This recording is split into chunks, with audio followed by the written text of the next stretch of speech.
Today, if you were to call Israel a colonial enterprise, right, you would probably be kicked out of your synagogue. You would be censured by the American Congress, right? You could be penalized at some kind of university. But if you go back and read early Zionist writers, Theodor Herzl, the most important founder of political Zionism, Vladimir Jabotinsky, the founder of revisionist Zionism, which is Benjamin Netanyahu's own tradition, they use this term frequently and positively to describe what they're doing. Herzl writes to Cecil Rhodes, the arch-imperialist of Southern Africa, and says, we're involved in a common enterprise here, right? Because for them, colonialism meant bringing progress and modernity to a backward part of the world and taking control over it from the populations that were there, because a population from a more advanced civilization could use the territory better. David Ben-Gurion, Israel's first prime minister, said, this cannot be a truly Jewish state unless it has a roughly 80% Jewish majority, which was actually the state that Israel would have been given under the UN was far, far less than that. So you had to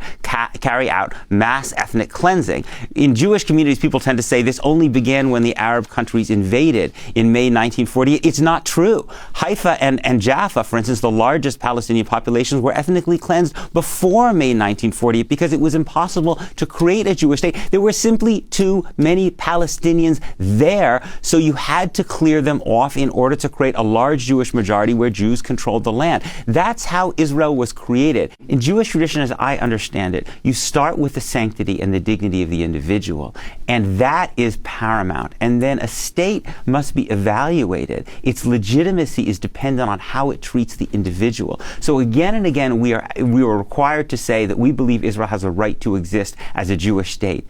No. The children of Gaza have a right to exist. They have a right to live. Their lives are of infinite value.